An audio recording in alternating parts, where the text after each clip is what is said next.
In conversation with Bill Borland. Long ago, Bill Borland spent his misguided youth attending Mass at Our Lady of Fatima on Sunday morning and catechism class on Monday afternoons. In both cases, he pretended to listen earnestly while his undisciplined mind wandered to thought of girls, football, horse riding, and vices that are too numerous to list here, but have been fully disclosed in several epic Lent confectional VCs.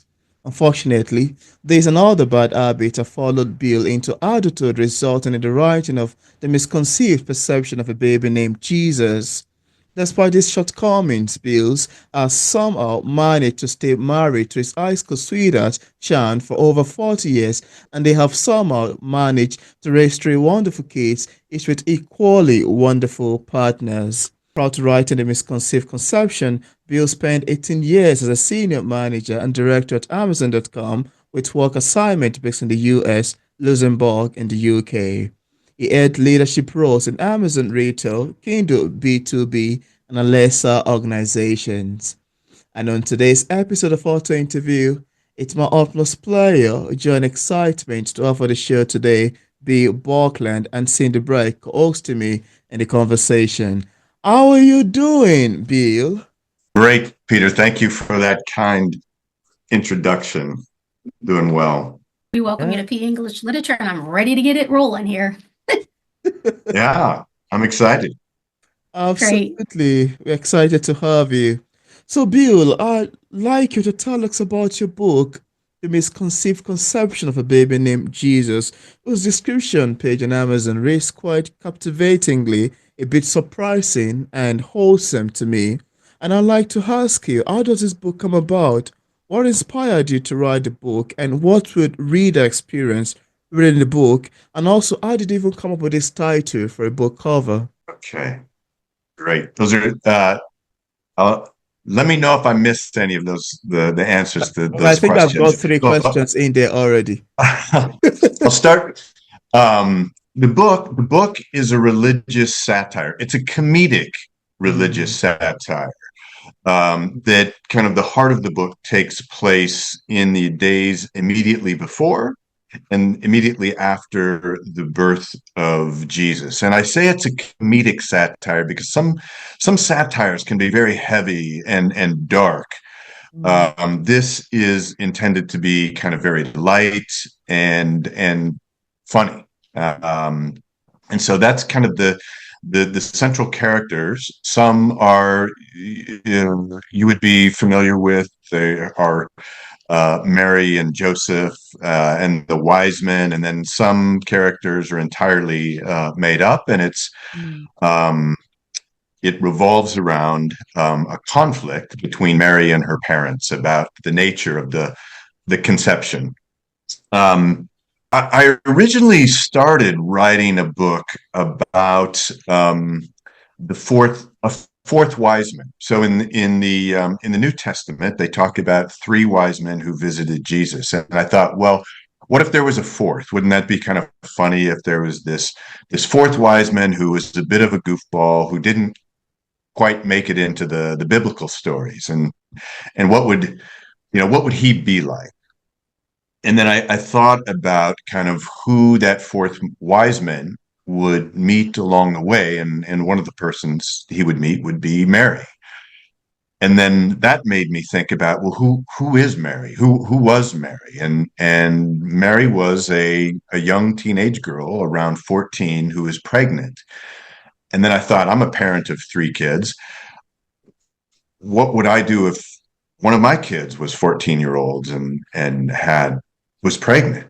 And that at that moment I thought, I'm going to pivot this story entirely and focus the story on Mary and her parents and kind of the conflict between, and I say conflict, I use the conflict really just as a vehicle for humor. So it's not a serious conflict.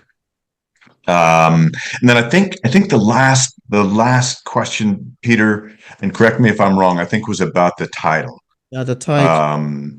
And I so I went through, I did a brainstorm of various titles. I don't have them in front of me, but Mm. um, and this was one of the brainstormed. And the reason I chose it is I wanted a title that was hopefully kind of whimsical, and someone would read the title and kind of immediately identify that this was not a work of serious scholar.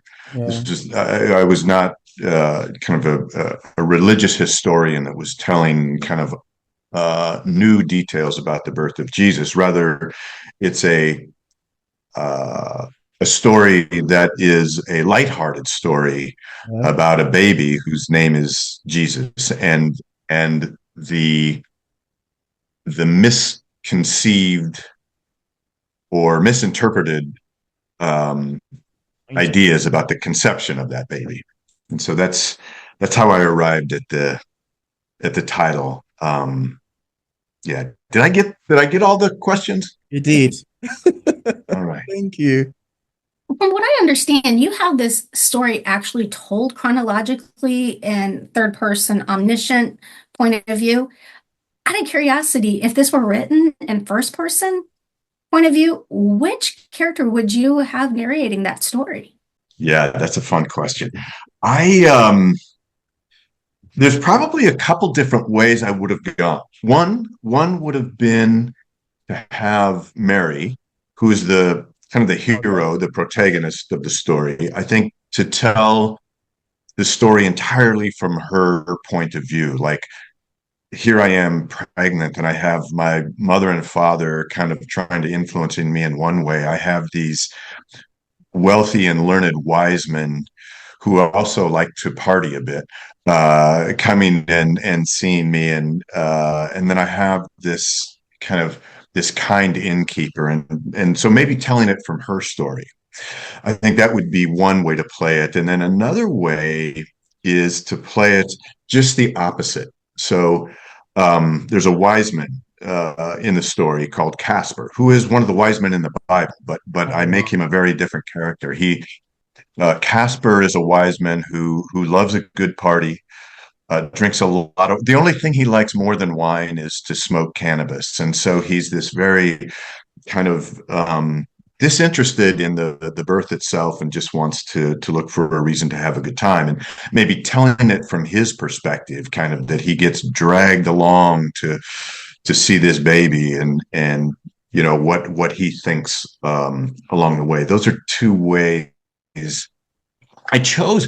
It's an interesting question because I chose the third person omniscient for this particular book because the third person omniscient voice is kind of the narrator voice of God, is kind of how it's viewed. And I thought for this particular book it would be kind of a fun way to do it. Is the narrator knows everything, every thought, every action of every character, and so I thought, because of the religious nature of the book, it would be kind of the best narrator voice. Narrative. Yeah.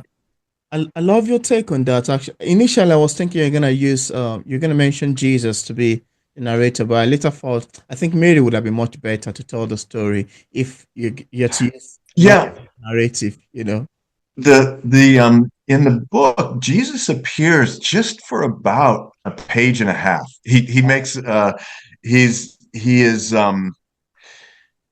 about 3 days after his birth is when you get the first of the only time that you get his thoughts, and his thoughts. He's not very happy. He was very contented to be in the womb where it was warm, and he was fed. And when he gets out into the world and there's barnyard smells and strange looking people, he's not so he's not so enchanted with the world as he first experiences it. So, but that's it. It's really just a page and a half that he appears in the book. That's comically sounds like the word Jesus was born in a manger. You know. Yeah, Yeah. yeah, Now the book also briefly touches on biblical stories like that of Jonah and the whale. Moses transfiguring his walking staff into a snake. And it also touched on stories from other religion, be Ganasa, a Hindu god, etc. What role do stories, might, parables play in faith? What role do you think they play? I mean, they play a big role, just not in Christianity, but in other faiths like Hinduism and in Islam. Mm.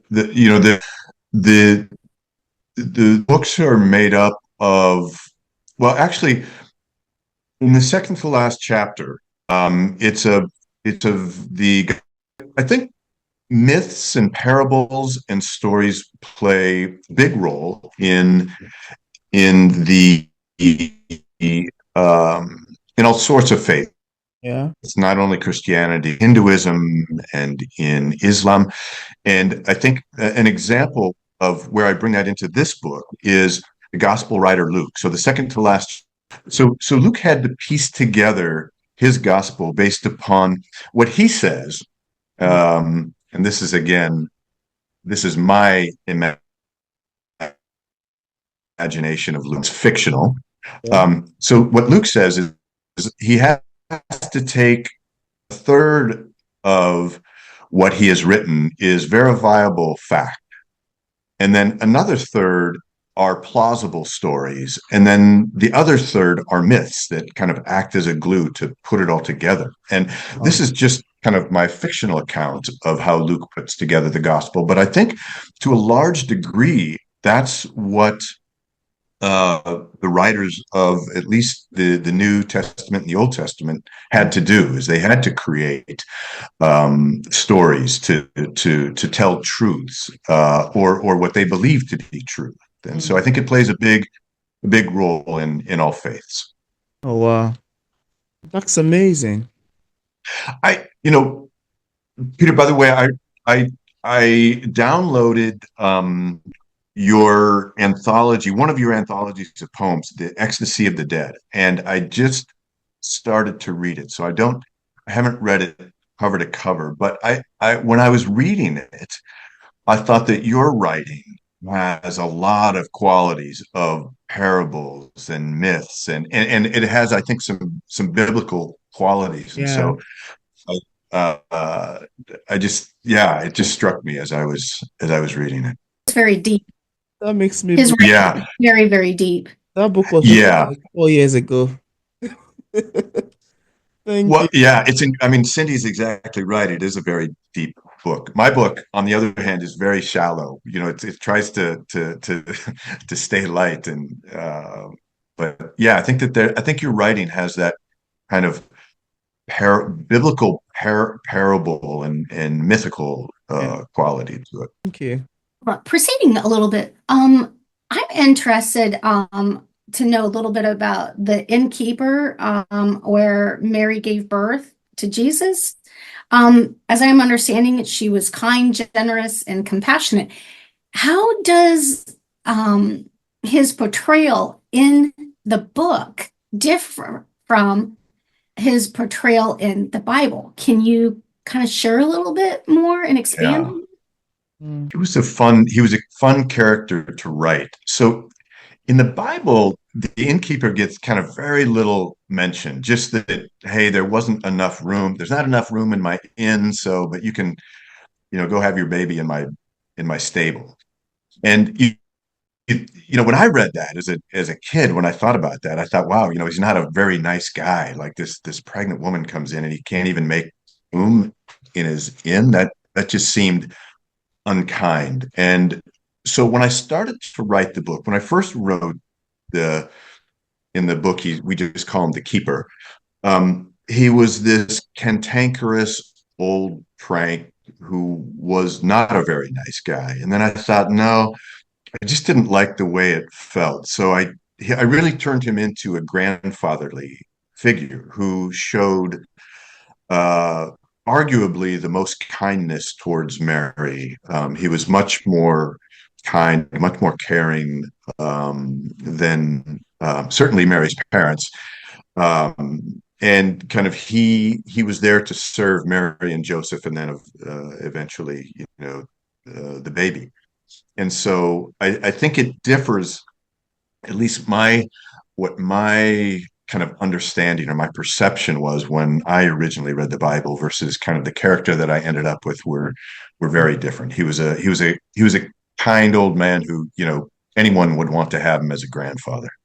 Wow. It sounds like you have kind of put a little bit more personality behind these characters because I've read the Bible and I see some of these like the innkeepers kind of stoic in kind of some way and stuff like that. But you've put personality behind these images of in your mind and stuff and moved forward with your writing. Yeah, at one, I appreciate that. Yeah, that I tried to make them to give them a different dimension, and I think that this is truest of the wise men who, in the Bible are very stoic and are very reverent. They've traveled a long way to witness the birth, whereas in the book, in the misconceived conception of a baby named Jesus, they're just the opposite of that. They're well, with the exception of one, with the Melchior in my book is also very reverent and believes, but the other ones are really just looking to have fun. They're uh, they like a good party, and so the dimensions that I add are really intended to add a comedic element to the Hmm. book. That's interesting, really. But I think, well, I'm not quite sure though, but I think this is my first time I'm hearing a book in this theme. I haven't come across much comic book in this particular genre. I think it's my first. When I first saw the title, I was like, "What kind of title is this?" Let me. So I took my time to make a bit of some research into it. At some point, from reading the description, I read through a lot of reviews on it. I went into some other links you're saying. I was like, oh, okay. Now I think I get a concept behind the making of this book. Quite interesting. Yeah, and Peter, you're right. Like religion, I would call this, it's fiction Yeah, and it's a satire, and that's then kind of to further define it, it's a religious satire. And yeah, there's not many religious satires, and because it's a very sensitive subject, and I think, absolutely. People don't make jokes around Exactly. it. People yeah, don't make jokes yeah, and around it. so Some people can uh, get easily offended by making jokes around things like this. it's you know,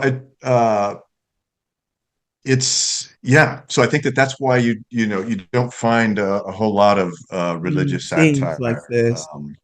And I Yeah. think one of the reviews I read that makes me laugh was the fact that somebody mentioned that if if Bible class was taught this way, like Steve wrote this book, it would have been much fun. And that got me laughing so hard, really.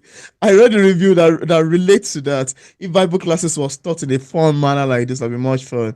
Yeah, and I'd like you to show the book to the camera before we proceed so we can see what it Ah, looks like. yeah. So this is a copy Beautiful of the cover. book, and let's see. Is that visible there? There's a couple things maybe that I could point out about the book cover. One, I mentioned the title. I wanted the title to be whimsical and Yeah. not serious. And then two, I wanted the imagery to be also the same thing, whimsical. And if you could see kind of the expression of the baby's face and Yeah. holding the arms out like this, I wanted the reader to immediately understand that this was a intended at least to be a funny book and Yeah. not a book of serious scholar. And so that's really what the design of the book is for. The woman who designed the cover, a woman by the name of Susan Bradshaw, super talented designer, and she came up with several different designs. One of them was artistically beautiful. It was a kind of this profile shot of Mary, a pregnant Mary, with kind of this light shining down. And artistically, I loved it, but I thought people might mistake it for a more serious work. So Yeah, so we went with kind of the more fun, irreverent. So I just want people to be clear on what the book was absolutely. about. Yeah, yeah. And you know, the heart of the book takes place in the days immediately before and after the birth of Jesus. For the book begins with two chapters about the prophet 690 years before the birth, and also end with a chapter about Luke roughly 100 after death, and the Pope's Christmas Eve Mass in 2021. I'm curious, what purpose do the first two and last two chapters intend to serve in the book? Yeah, I love this question. So you're right. The heart of the book Yeah. takes place just in the weeks before and after the birth. But I think that book, those the first two chapters Yeah. are the first chapter is the about the prophet Isaiah, who prophesied that the Son of God would be born of a virgin, and then the second chapter is Micah, Mm, prophet Micah, who prophesies that the birth would take place in Bethlehem. yeah. And so when I first wrote the book, they those chapters were not included, but I thought, no, I need to go back. I need to go back before the birth and set the stage and tell the story of the prophets Mm, who prophesied what the birth, the meaning of the birth. And so I wrote again. These are accounts that are fictional. They're satiric and they're hopefully funny about how they did their prophecy. mm, And so, and then I thought, inst- I originally ended the book with Mary and Joseph leaving Bethlehem and going back to Nazareth, but I thought, no, you have to tell like the birth of Jesus. You could think about that as a stone being thrown in the water, and then there's these ripples yeah. that emanate from the that stone in the water. And so the first ripple I wrote about was Luke writing his gospel. Again, 50 to 100 years Mm, after Jesus was born, he's trying to figure out the story. And so so it kind of that's the first ripple, and then the second ripple is I kind of fast forward to 2021, and the scene takes place in the Vatican at Christmas Eve Mass, and I take excerpts from the Pope's speech, the actual speech his homily that he gave during the Christmas Eve Mass, and then I give the perspective. One of the characters in the book is a talking cat, mm, and it gives the perspective of the cat of what the Pope is saying, and which is based upon again the stone in the water, um, the birth of Jesus. So I think it was important for me. I think in the end to add, without the prophecies, you could argue that the birth of Jesus maybe wouldn't have been viewed in the same light.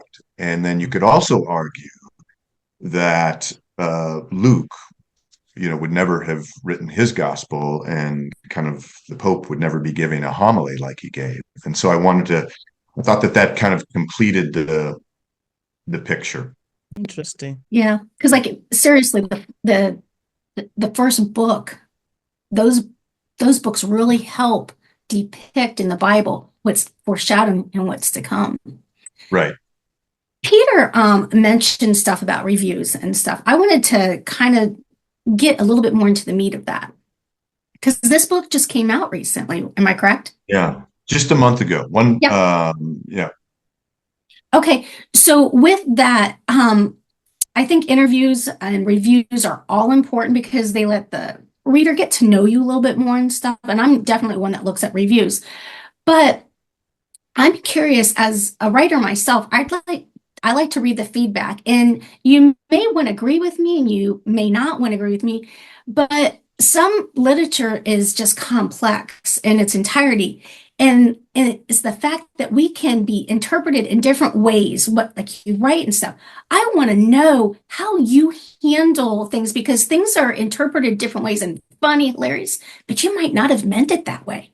I mean, I Yeah. truly, I'm not one that gets satire. My husband loves it. I don't get it. Yeah. So, what do you do as interestingly as it sounds? I would like to know and ask you, how do you feel readers interpret your work differently than you have intended, and how you might handle that? Yeah, it's a really good question. I think when a reader interprets a work differently than what the writer's intent was, it's, it's not a good feeling. And it's not a good feeling for a couple different, it's not a, that the person spent their money to buy the book. And if they didn't get what they were looking for, that's that's an unfortunate thing for the reader, because they essentially wasted their money and wasted their time, and they're not happy. And then if they write a review that kind of reflects, like, what was this book about? I don't get it. Then kind of, me as a writer isn't happy, because I think, well, no, that wasn't the intent of the book at all. And there's a great example, actually, Cindy, you bring this up in one of the reviews. It's not on Amazon and it's not on Goodreads, but it's on a site called NetGalley. And the someone read the book and they said, I wrote it down. Yeah, it says in the review, they start out with, like, as a historical document, it won't make the grade. And, my, and of course that's the case. It's not intended as a historical document. It's intended to take historical events, and write about them, but write about them in a fictional, satiric, comedic way, which is, it's not to add to the body of knowledge around those historical Yeah. events. And so, I read that review and I just, I felt badly for the reader who wanted one thing and was looking for one thing, but I wrote about something completely different. And then I worry about someone who reads that review and says, oh, this looks like it wasn't, historically accurate. Yeah, it's a tough thing. It's as a writer, there's a bit of, I'm learning. This is my debut novel, so I've Oh, never interesting. written before. And there's a bit of ego in that. And when people kind of don't get it, the intent, it just, it hurts a little bit. Um, Oddly, Cindy, when you mentioned that, Peter, again, I'm going to go back to the ecstasy of the dead in your foreword. I think it's in your foreword. Yeah. You mentioned something about getting the intention right, and Yeah, that's a warning. That was a yeah, warning, I remember. yeah. And so I do, I think you want people to approach your work with the same lens You that you try. have when you wrote it. Yeah.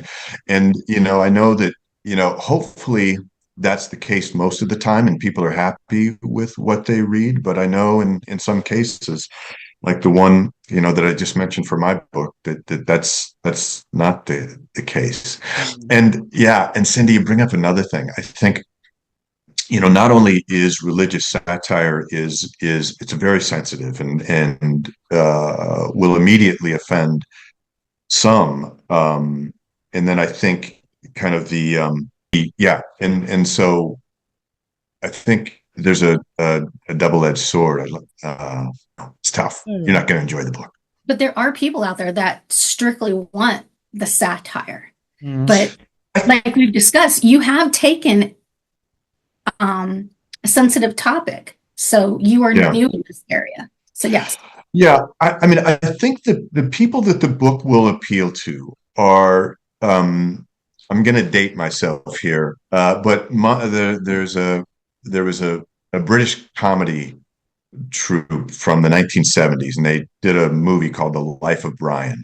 which was told the story of a baby that was born kind of right next door to Jesus. And it's also kind of a satire and a parody. And then there's a stage play that's very popular in the U.S. Called the Book of Mormon, and that's also kind of a religious satire parody. And I think if people enjoy those works, if kind of people enjoy the humor of someone like Ricky Gervais or television show like Fleabag, they I think will find this work funny, and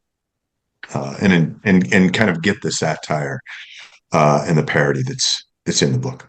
I like the fact that you mentioned that, yeah, the satirical element and the parody in there too. Thanks for mentioning. And also, the story of Mary and Joseph hangs as they were arriving back in Nazareth. Whenever I get to see the interaction between Joseph and the Corinthian family after their wealth was destroyed, how would you write that chapter? I'm curious. Yeah. So the Corinthian family is a family that I made up.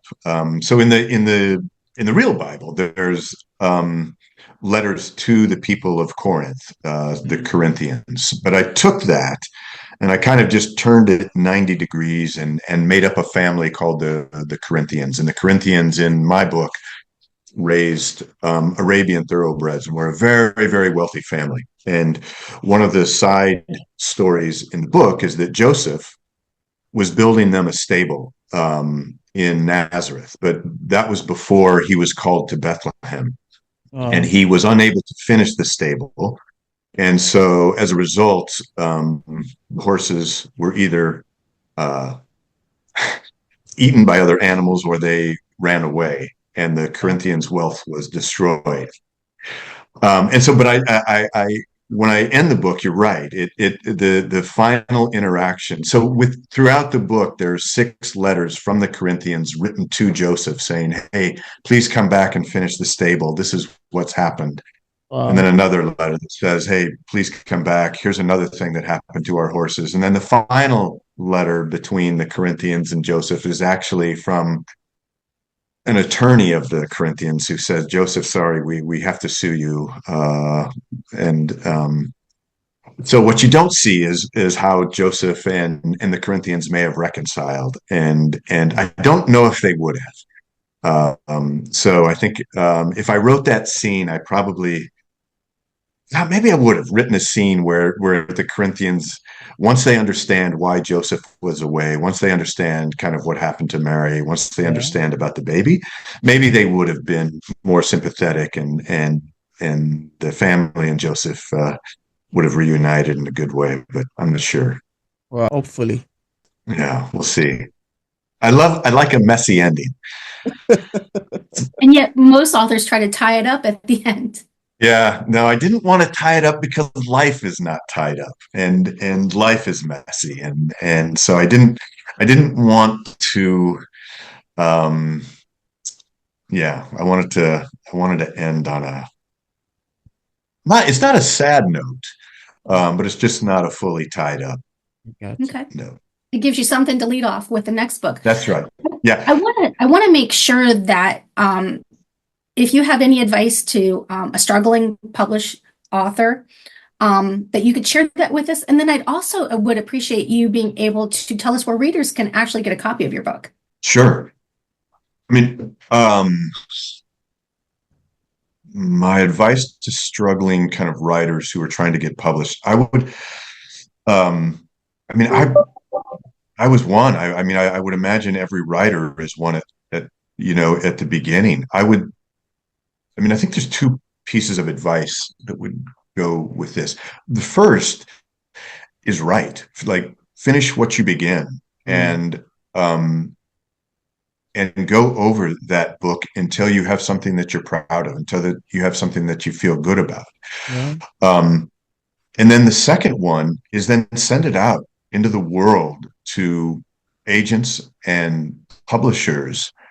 And I would say this: what's super important is to be able to accept rejection. So I'll just tell you my personal experience. I wrote the book. I wrote it in about 15 months, so a little over a year. Wow. Um, and I sent it out to 97 agents or publishers. And I was rejected or didn't get an answer from 94 of those. So, that's roughly 95% of the time I was either Wow. rejected or ignored. Wow. Only three of the people that I sent it to expressed an interest. And then eventually I went with one of those three. So I think writers are often sensitive souls. And I think as a writer, you just need to be willing to be rejected and rejected and rejected again and not take it personally and just keep on persevering until you find the right publisher or the right agent. And if you don't, then self-publish. There's a bunch of good avenues for self-publishing. So I would just say, one, have a thick skin, be tough, be prepared to accept rejection, and two, don't give up, persevere. Writing, it takes heart and soul, and don't give up on it. I would say that. And then, Cindy, to your last question, so the book it was published by Kohler Publishing and it's distributed by Ingram. So it's available online just about everywhere. You can buy the book online. It's more limited if you're looking for a brick and mortar. But online you can order it, I think, anywhere. We've run promotions in the US, the UK, Canada, they've been in primarily English speaking countries because right now it's just an English book. But Interesting. yeah.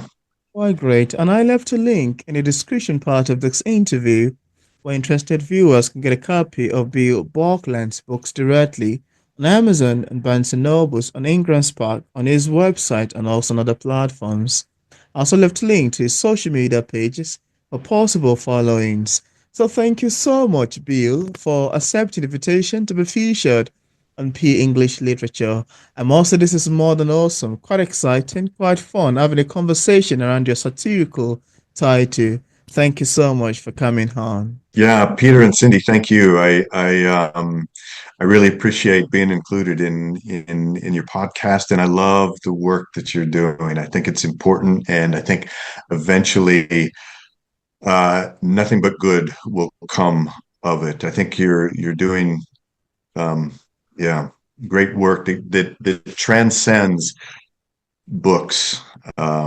So We well greatly done. appreciate those words. Thank you We so do. much.